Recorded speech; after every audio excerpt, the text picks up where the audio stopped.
I am no one, and I am everyone. I am your basic Sri Lankan citizen. And as such, over the last 2 or 3 years, I got increasingly interested in a project run by the ADB funds called the Southern Transport Development Project, or the STDP. It reached near superstar status amongst activists, not only in Sri Lanka, but across the world. What I'm going to share with you are some of the experiences of the people who were victimized by this project, and let us see what they have to say about the story of development.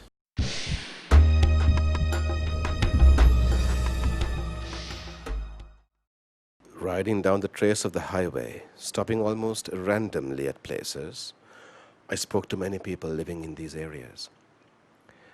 Their tales of trauma, tragedy, and betrayal were heartrending. I'm here today in the village of Kanana in Pannila in the area of Mathugama. And right behind me, what you can see over there is a type of rock that gets blasted as part of the development project for the southern highways. And what happened here about 6 to 8 months ago was a tapestry of the ideas of safety that the ADB is supposed to espouse. Here, 8 months ago, a young girl, a young mother with a child, an infant of 6 months, was felled to the ground by the inadequate safety measures that were there when the rock blasting operations occurred in areas like this. You can see those big rocks. One of those rocks flew right out of the blast zone, beyond the 100-meter safety zone, and went and hit this young mother on the head while she was cooking in her house. Well, I'm sitting here with the husband of that young lady and their little son. His name is Sanjeeva. Sanjeeva Ali, මොකක්ද ඇත්තටම එදා වුනේ? අවසර මේ මම අයියලා ගෙදර ගියා. මම අයියලා ගෙදර ගියා යනකොට ගිහිල්ලා අයියලා ගෙදර යනකොට අම්මා කෝල් එකක් දුන්නේ මේ රේණුකාට ගලක් වැදිලා තුවාල වුණා කියලා. ඊට පස්සේ මම ආව මෙහෙට එන්නකොට මෙහෙට ගෙදරට ආවම ගෙදර කවුරු හිටියේ නැහැ. මම කිව්වා ඉස්පිරිතාලේ අරන් ගියා. ඊට පස්සේ මම ඉස්පිරිතාලෙට ගියා ආපහු. ඉස්පිරිතාලේ යනකොට මේ ඉස්පිරිතාලේ යන්න ඉස්සෙල්ලා මම අම්මට කෝල් එකක් දුන්නා. අම්මා ගාවා අම්මගෙන් මම නාගොඩ අරන් යන්නේ නැද්ද කියලා. අම්මා කිව්වා මේ පුතේ නාගොඩ අරන් යන්නේ නැහැ පුතේ කියලා අම්මා ඇඬුවා. ඊට පස්සේ මම දැන් ගිහිල්ලා බලනකොට එයා නැති වෙලා. They give something that looks like compensation but which has nothing to do with it. The ADB has one primary issue that it needs to address here. It needs to understand that when it says it protects the rights of the indigenous peoples of the areas in which their development projects are going on, one of the things that they don't do is a type of thing that they allow to happen right here in this area of Mathugama because of the Southern Transport Development Project.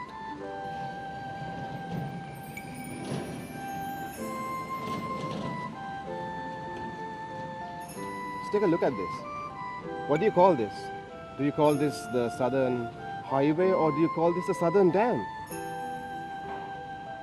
What kind of madness would prompt people to build these kinds of huge earthworks in such a low-lying area? If you look at the terrain here, it's very low. This area is very prone to flooding.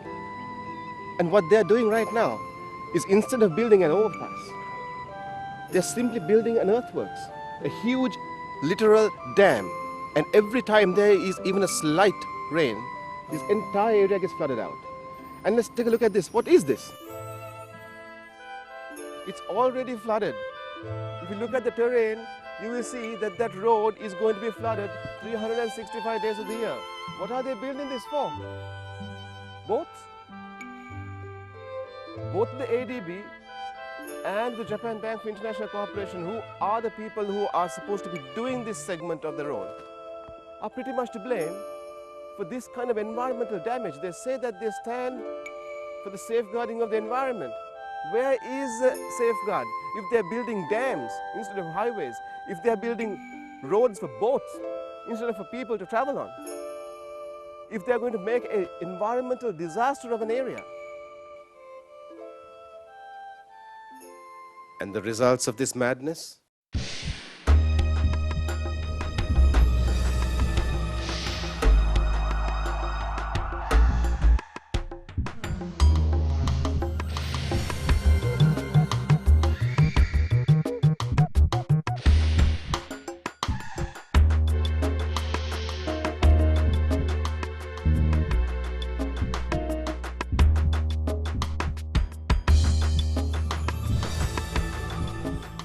Bandaragama සිට මිල්ලනි දක්වා යන පාරක් මේක. ප්‍රසිද්ධ පාරක්. මීට පෙර මේ වගේ ගම් වතුර ගලන්නේ නැහැ. මේ අධිවේගයේ මාර්ගයේ දැනට මේ ප්‍රමාණිකර උත්සව නිසා තිබෙන නිසා තමයි මේ වගේ එළි වෙනකොට ගම් වතුර. මේ ගම් වතුර ආවේ රෑ නැගිටලා උදේ එළියට ගම් වතුර. ගෙවල් වල බඩමුතු ගලවලා එන්නේ කියලා ඉවත් කරන කාලයක් නෑ. ඉස්සර මේ අපි යට වෙනකොට අපි දැනගන්නවා මේ රතියක් විතර යනවා. දැන් එහෙම නෙමෙයි දැන් බෑ 8න් විතර අපි අටක් ගාලා එකපාරට ශනිකෝ යට වෙලා. ළමයි ඉස්කෝලේ ගිහලා එනකොට වතුර මෙච්චර. ඒ හේතුව ඒක තමයි මේ වතුර බහින්න විදිහක් නෑ. මොකද හේතුව මේ වතුර බේසම වගේ මෙතන නවතින අධික වේගී මාර්ගයේ බැම්ම හන්දා.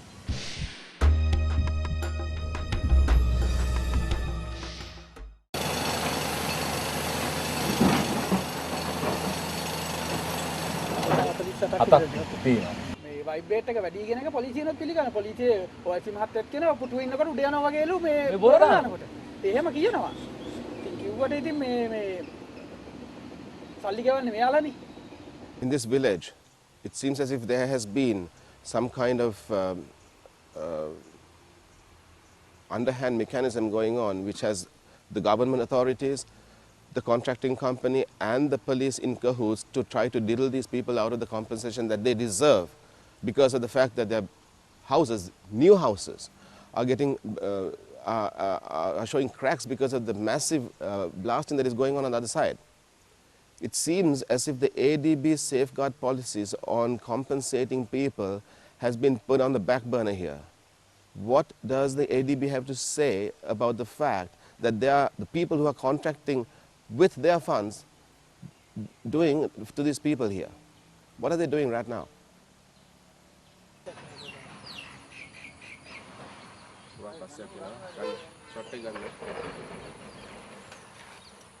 දක්ෂිණ ලංකා අධිවේගී මාර්ගය නිසා කුඹුරුවක් කර 100ක් විතර 100ක් අස්වැද්දන්න අමාරු වෙලා තියෙන දැන් අවුරුදු 10ක වෙලේ ඉඳලා පුරන් වෙලා තියෙනවා මේ කඳු දෙක අතර තියෙන මේ කුඹුරු තමයි මේක මේ වල් බිහි වෙලා තියෙන්නේ හොඳට පැහිච්ච කුඹුරු මේ රොම් මඩ හොදගෙන ඇවිල්ලා කුඹුරු යට වෙනවා ඒක නිසා කුඹුරු කරන්න බෑ එකක් අනිතේ වතුර බහින්නේ නැහැ.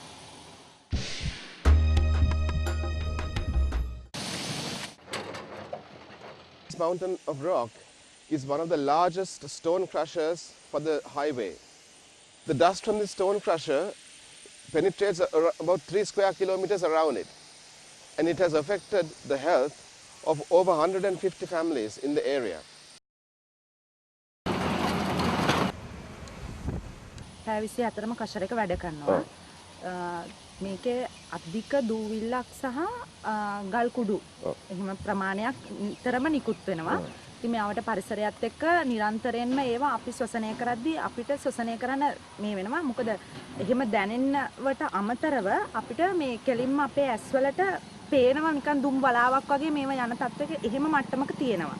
සමීක්ෂණයේදී අපිට දැනගන්න ලැබුණා සෑම නිවසකම ඉන්න කුඩා දරුවන් විශේෂයෙන්ම කුඩා දරුවන් එක්ක හෙම්බිරිස්සාව කැස්ස නොනවතින කැස්ස ඊට අමතරව හතිය මේ කියන රෝග තත්ත්වයන්ගෙන් අනිවාර්යෙන් ඒ ළමයි පීඩා විඳිනවා ඊට අමතරව විවිධ ශ්වසන රෝග දීර්ඝකාලීනව මේ බෙහෙත් ගන්න රෝග තිබ්බා අවුරුදු 4ට 5ට වැඩි ළමයින්ට තිබ්බා අපි දැක්ක දෙයක් තමයි කුඩා කාලේ නොතිබිච්ච රෝග තත්ත්වයන් අලුතෙන් ආරම්භ වෙලා තිබෙනවා දැනට තියෙන විදියට නම් මේ යන විදියට කෙරීගෙන ගියොත් අපිට අවසානයේ ඉතුරු වෙන්නේ රෝගී අනාගත පරපුරක්.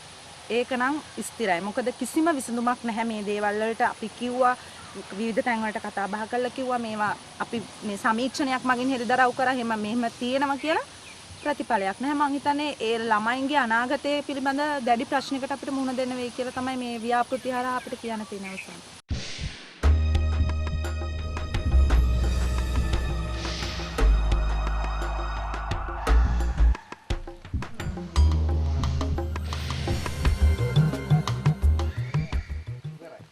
there are many ways of committing murder on a highway. The way in which 7-year-old Sasanka died is unique. සෙනසුරාදා උදේවරුේ 11 විතර වෙනකම් වැස්ස. පුතා ගියා අර සෙල්ලම් කරගෙන ඉඳලා ආපහු ආය මේ මාමලා ගෙදර යන්න. ඊපස්සේ ඉතින් මම බය වුණා. ගොඩාක් බය වුණා. ඉතින් දැන් මාමලා ගෙදරත් නැහැ. ඊට පස්සේ හොයන්න තැනකුත් නැහැ. ආපහු දුවගෙන ආවා. අපි ආරෙවින්ද වලකවත් වැටලා දන්නේ නැහැ කියලා හයියෙන් කෑ ගැහුවා. කලුවට මොකද්ද තියෙනවා? ආරවින්දද දන්නේ නැහැ කිව්වා. මාත් දුවගෙන ආවෙත් දුවගෙන ඇවිල්ලා එයා ආපු ගමන්ම පැන්න වලට.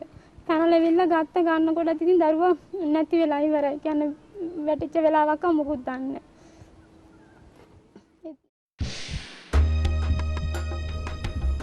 Sasanka died on a day very similar to this, in a swimming pool like the one that you see behind me, in very much the same type of circumstances that you see here today. During that time, to add insult to injury, the ADB and the contractors went back to that family, gave them a pittance as a compensation, and also used police thuggery in order to prevent them from asking for more compensation. Where now are the safeguards of the ADB? Where now is JB? What are they doing? The ADB may go away, the JB may go away, the Taichi company may go away, but this drain is going to remain. These threats are going to remain. This environmental and social damage is going to remain. Who pays compensation for that? Walking along this trace of doom, death, destruction and despair, one sees the shock captured in each study of a face of Sri Lanka betrayed by those who are supposed to work for its strengthening and its continuity. One wonders what sort of a person can ever conceive of such nation-damaging ideas and give it the name development. Certainly that person does not wear the tag citizen of Sri Lanka. One understands that development in Sri Lanka is not for Sri Lankans. One must state clearly that as far as the ADB goes, as long as there is gain for themselves and their funders, the environment can cease to exist. The people can cease to be. The rights of first investors can be thrown out of the universe. For them, as long as profit and greed are fed, and fed well, regardless of their professed safety measures, nothing is sacred, nothing is safe. We live in a world which knows only too well that dogmatic treatment of issues have only managed to compound them. We know that we live in a world where such treatment has only escalated problems. Therefore, what we have been trying to do over the last 2 or 3 years around the world is to try to integrate disparity, to integrate diversity. We are trying to harmonize disparate worldviews towards a collective good. And as such, what we, the citizens of Sri Lanka, and as a bearer of a collective debt to the ADB, would really like to see from the bank is more commitment on the part of the bank to safeguard its safeguards. We would like it to ensure that the highest ideals that it professes on paper are actually brought down to earth in the sites where money from the ADB is being used to implement development projects. We would like to see controls tightened, not relaxed or ignored. What we would like to see are practical methods, real practical methods, where the monitoring of these projects and monitoring its impact on social systems and on the environment are becoming higher and higher priorities for the bank. We would like to see their commitment behind their safeguards. As a bottom line, what we would finally like to see is a day 3 years down the road when we take another trip along the trace of the STDP, hopefully completed by then, and be able to say, yes, the bank ensured that everything was sacred and that everything was safe.